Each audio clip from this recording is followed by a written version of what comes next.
My dear students, Assalamu alaikum. Today I am going to discuss speech or narration, and all of you are welcome to my English second paper class.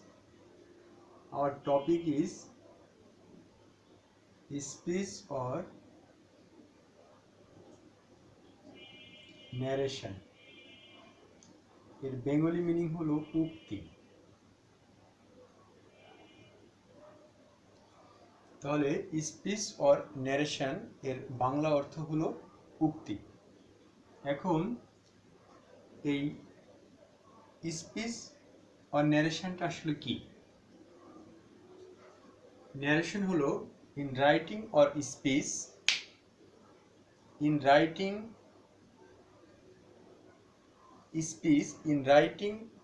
or speech, narration is the process of recounting a sequence of events, real or imagined.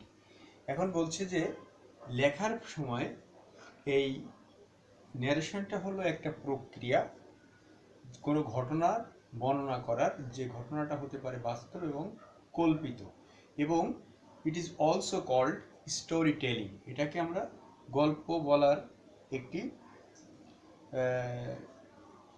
এটাকে গল্প বলা হতে পারে। অর্থাৎ narration মানে হলো কোনো ঘটনা বলা। এখন ঘটনাটা কি?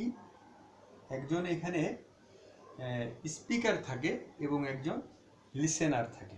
একজন স্পিকার এবং একজন লিসেনার। যে কথাটা বলে সে হলো স্পিকার, এবং যার কাছে বলে বা যে এটা শুনে সে হলো লিসেনার। এখন ন্যারেশনের টাইপস, তাহলে বলছে যে দেয়ার আর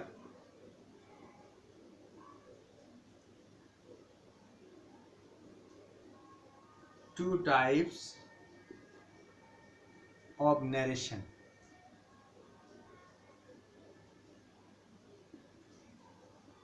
ন্যারেশন দুই ধরনের হতে পারে। একটা হলো ডিরেক্ট ন্যারেশন,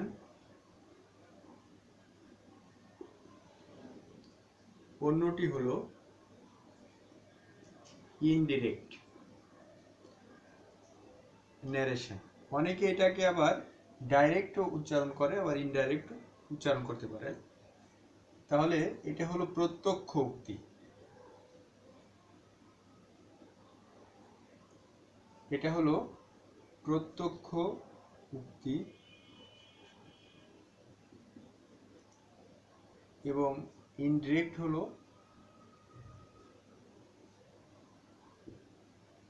পরোক্ষ উক্তি।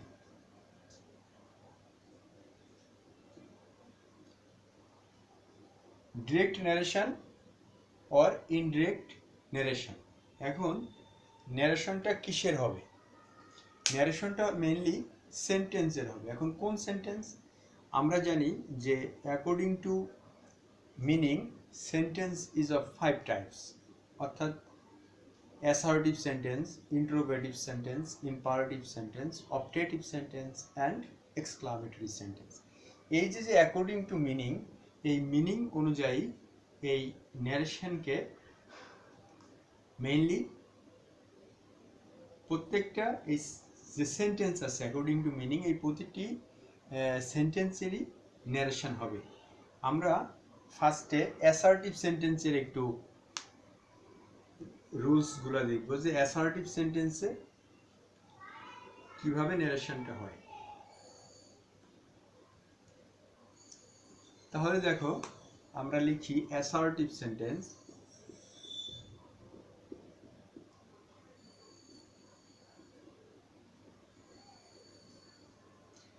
আমরা জানি কি অ্যাসার্টিভ সেন্টেন্সের মিনিংটা কি? অ্যাসার্টিভ সেন্টেন্স হলো যে সেন্টেন্সের মাধ্যমে কোনো বিবৃতি প্রকাশিত হয়, অর্থাৎ সাধারণ কোনো কথাবার্তা থাকবে। such type of sentences are called assertive sentence. এখন এই অ্যাসার্টিভ সেন্টেন্স হলো বিবৃতিমূলক বাক্য। এখানে কোনো প্রশ্ন থাকবে না, থাকবে না কোনো আদেশ, অনুরোধ, উপদেশ, নিষেধ, প্রস্তাব, এগুলো থাকবে না। থাকবে না কোনো দোয়া, আশীর্বাদ, প্রার্থনা, এবং থাকবে না কোনো মনের আবেগ বা উল্লাস, অনুভূতি, এগুলো এখানে থাকবে না। অর্থাৎ একটি সাধারণ বিবৃতি থাকবে, যেটাকে স্টেটমেন্ট বলা হয়ে থাকে, স্টেটমেন্ট। তাহলে আমরা একটু দেখি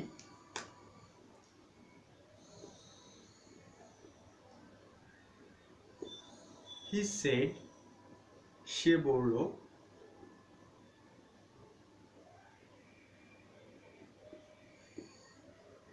আই এম হ্যাপি।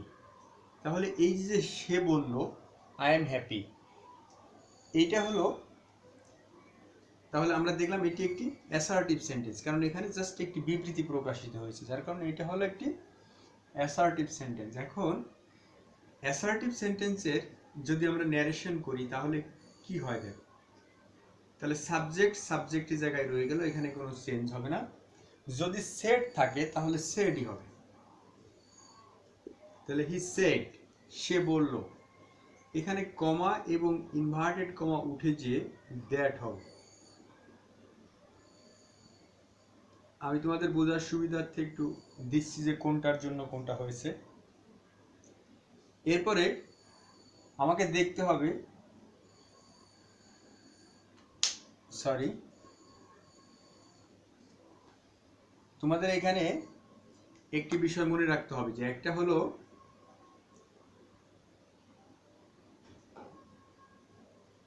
এই অংশ, এখানে দুটি অংশ আছে, একটি ন্যারেশনের দুটি অংশ থাকে।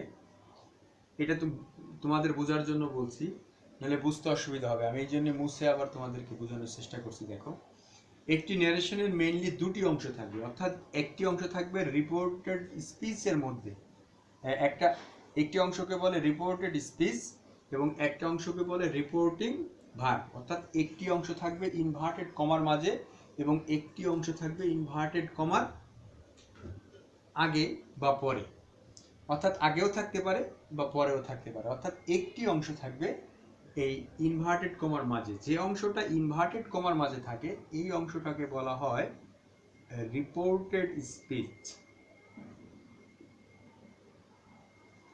আর যে অংশটা এই ইনভার্টেড কমার বাইরে থাকে, অর্থাৎ আগে থাকতে পারে বা পরেও থাকতে পারে, যদি এমন থাকতো যে I am happy he said, একই জিনিস, একই হইতো, তাহলে আমরা এখানে দেখতে পেলাম যে রিপোর্টেড স্পিচ এবং এই অংশটার নাম হলো রিপোর্টিং ভার্ব। অর্থাৎ ইনভার্টেড কমার মাঝে বাইরে যেটা থাকবে এটা হলো রিপোর্টিং ভার্ব। এখন আমরা এই সেন্টেন্সটাকে চেঞ্জ করব কিভাবে, এটা ডিরেক্ট সেন্টেন্সকে আমরা ইনডিরেক্ট সেন্টেন্সে রূপান্তর করব বা চেঞ্জ করব। তাহলে আমরা একটু দেখি, সাবজেক্টের জায়গায় রয়ে গেল, সেড থাকলে সেডই হবে এবং এইখানে কমা এবং ইনভার্টেড কমা উঠে যে দ্যাট বসবে, তাহলে he said that, he said that. এখন আমাকে দেখতে হবে এই রিপোর্টিং ভার্বের কাজটি আমি আগে যখন করে নিব, এই রিপোর্টিং ভার্বটি আগে থাক বা পরে থাক, আগে এই রিপোর্টিং ভার্বের কাজ করে নিতে হয়, তারপরে রিপোর্টেড স্পিচের কাজ।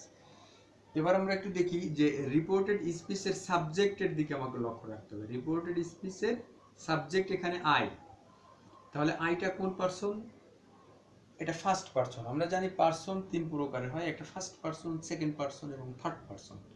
যদি রিপোর্টেড স্পিচের সাবজেক্ট যদি ফার্স্ট পারসন হয় তবে তার রিপোর্টিং ভার্বের সাবজেক্ট অনুযায়ী পরিবর্তিত হবে। অর্থাৎ এখানে হি আছে, এখানে হি হবে। যদি এটা আবার শুনো, যদি এটা ফার্স্ট পারসন হয়, রিপোর্টেড স্পিচের সাবজেক্ট যদি ফার্স্ট পারসন হয় তবে তা পরিবর্তিত হবে কি অনুযায়ী, রিপোর্টিং ভার্বের সাবজেক্ট অনুযায়ী। যদি এখানে সেকেন্ড পারসন থাকতো, যেমন ইউর, তাহলে এটা পরিবর্তিত হইতো রিপোর্টিং ভার্বের অবজেক্ট অনুযায়ী, এবং যদি থার্ড পারসন থাকে তাহলে কোনো পরিবর্তন হয় না। তাহলে আমরা এখানে দেখলাম যে এখানে ফার্স্ট পারসন আছে, তাহলে সাবজেক্ট ছিল এখানে রিপোর্টিং ভার্বের হি, সেই হিটা হয়ে গেছে। এরপর আমাকে ভার্বটা একটু লক্ষ্য রাখতে হবে। এখন এই টেন্স এর স্ট্রাকচার মুখস্থ রাখতে হবে। এখানে যদি রিপোর্টেড স্পিচ যে টেন্সে থাকবে, যদি এটা প্রেজেন্ট ইনডিফিনিট থাকে তাহলে এটা যখন আমরা ইনডিরেক্ট করব তখন এটা হয়ে যাবে পাস্ট ইনডিফিনিট। যদি থাকে প্রেজেন্ট কন্টিনিউয়াস হবে পাস্ট কন্টিনিউয়াস, যদি থাকে প্রেজেন্ট পারফেক্ট হবে পাস্ট পারফেক্ট, যদি থাকে প্রেজেন্ট পারফেক্ট কন্টিনিউয়াস তবে সেটা হবে পাস্ট পারফেক্ট কন্টিনিউয়াস, যদি থাকে পাস্ট ইনডিফিনিট তবে হবে পাস্ট পারফেক্ট, এবং যদি থাকে পাস্ট কন্টিনিউয়াস সেটা হবে পাস্ট পারফেক্ট কন্টিনিউয়াস। তাহলে এই রুলসটা বইয়ের মধ্যে তোমাদের দেওয়া আছে, তোমরা একটু এটা মুখস্থ করে নিবে। অর্থাৎ এটা একটু বোঝার সুবিধার্থে বলছি, যেমন প্রেজেন্টে যেটাই থাকুক না কেন ওটা পাস্টে হয়ে যাবে। সে প্রেজেন্ট ইনডিফিনিট থাকলে ইনডিফিনিট, কন্টিনিউয়াস থাকলে কন্টিনিউয়াস, পারফেক্ট থাকলে পাস্ট পাস্ট পারফেক্ট, আবার পাস্ট যদি থাকে প্রেজেন্ট পারফেক্ট কন্টিনিউয়াস, তবে সেটা যাবে পাস্ট পারফেক্ট কন্টিনিউয়াস। এবং কিন্তু এখানে একটা জিনিস মনে রাখতে হবে যে যদি পাস্ট ইনডিফিনিট হয় তবে যাবে পাস্ট পারফেক্টের মধ্যে, পাস্ট ইনডিফিনিট হইলে পাস্ট পারফেক্টের মধ্যেই যাবে। এবং যদি পাস্ট কন্টিনিউয়াস থাকে সেটা হবে পাস্ট পারফেক্ট কন্টিনিউয়াস, অর্থাৎ পাস্টের মধ্যে পাস্টই থাকবে, পাস্টের প্রথম দুটি শেষের দুটির মধ্যে, শেষের দুটির সাথে পরিবর্তন হয়ে যাবে। তাহলে আমরা একটু দেখি, তাহলে হি সেড দ্যাট, হি এখানে এম এর পাস্ট ফর্ম কি? ওয়াজ, তাহলে হি ওয়াজ হ্যাপি। তাহলে he said that he was happy. এবার আমরা একটু আরেকটা সেন্টেন্স দিই, দেখো, হি সেড টু মি, সে আমাকে বলল,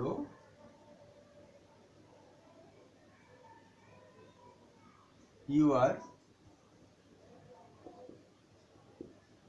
গিল্টি। তাহলে সে আমাকে বলল যে ইউ আর গিল্টি। এখন দেখো, এই যদি সেড টু থাকে তাহলে আমরা টোল্ড ব্যবহার করব। আমরা দেখেছি সেড থাকলে সেডই হয়, কিন্তু যদি সেড টু থাকে, সেড টু, তাহলে টোল্ড হবে। তাহলে he told me, comma inverted comma উঠে যে দ্যাটই হবে, দ্যাট। এখন এই যে রিপোর্টেড স্পিচের সাবজেক্টটা, এটা কোন পারসন?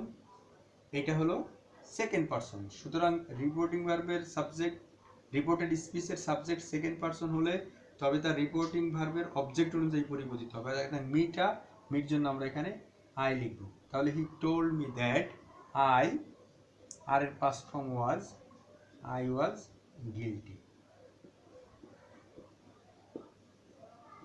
I was guilty. তাহলে he told me that I was guilty. তাহলে আমরা দেখলাম যে অ্যাসার্টিভ সেন্টেন্সে ন্যারেশন কিভাবে করতে হয়।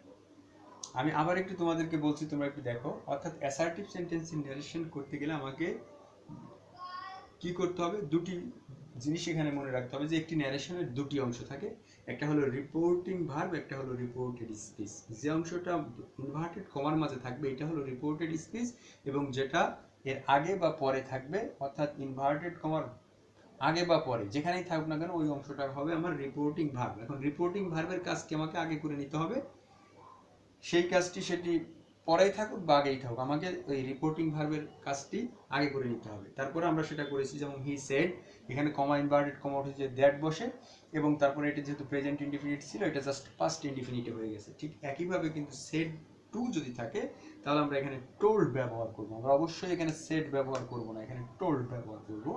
তাহলে হি টোল্ড, এখানে যেটা অবজেক্ট ছিল মি, মিটাই হয়ে গেছে। এরপরে কমা ইনভার্টেড কমা উঠে যে এখানে দ্যাট হয়েছে, এটা যেহেতু রিপোর্টেড স্পিচের সাবজেক্টটি সেকেন্ড পারসন ছিল, সেটা পরিবর্তিত হয়েছে রিপোর্টিং ভার্বের অবজেক্ট অনুযায়ী, সেটা এখানে আই হয়ে গেছে মিটা, আর আর এর ফার্স্ট ফর্ম ওয়াজ, আর গিল্টি, গিল্টি হয়ে গেছে।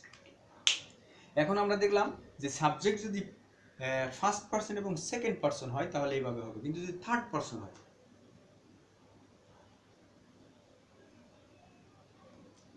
দেখো আরেকটি সেন্টেন্স আমি এখানে লিখছি, যেমন সি নাম্বার,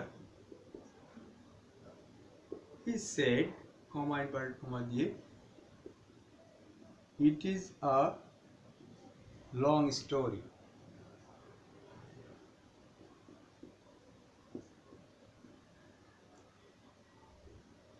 তাহলে he said থাকলে saidই হবে, he said, comma inverted comma উঠে যে এখানে that হবে, he said that। এখন ইটটা দেখো এখানে আছে থার্ড পারসন, তার মানে এখানে থার্ড পারসন হলে কোনো পরিবর্তন হবে না, ইট ইটই থেকে যাবে। তাহলে হি সেড দ্যাট ইট, ইজটা শুধু পাস্ট টেন্স হয়ে যাবে, ওয়াজ হয়ে যাবে, it was a long story, it was a long story. তাহলে আমরা অ্যাসার্টিভ সেন্টেন্সের ন্যারেশনটা দেখলাম যে কিভাবে পরিবর্তন হয়, ফার্স্ট পারসন, সেকেন্ড পারসন এবং থার্ড পারসন, আমরা দুটি দিয়ে এখানে তোমাদেরকে দেখালাম।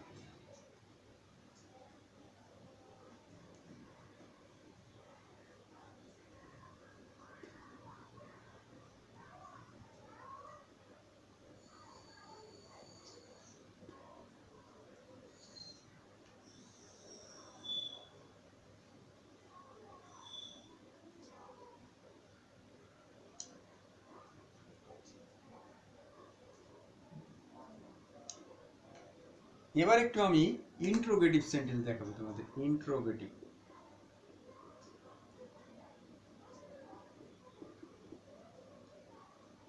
ইন্ট্রোগেটিভ, তাহলে আমি দুটি সেন্টেন্স লিখি, দেখো। ইন্ট্রোগেটিভ সেন্টেন্স মেইনলি দুভাবে হতে পারে, হয়তো ইয়েস নো কোশ্চেন হবে, অর্থাৎ যেটা অক্সিলারি ভার্ব দিয়ে হয়, অক্সিলারি ভার্ব দিয়ে যেটা হবে এটা হবে, এটাকে বলে yes no question.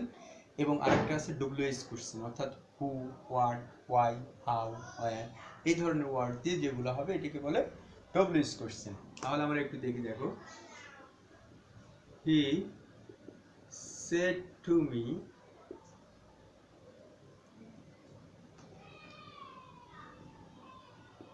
have you done the work?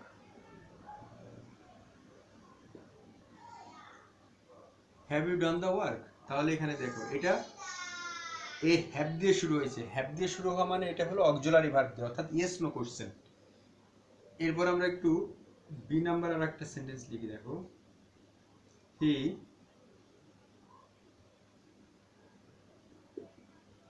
said to me,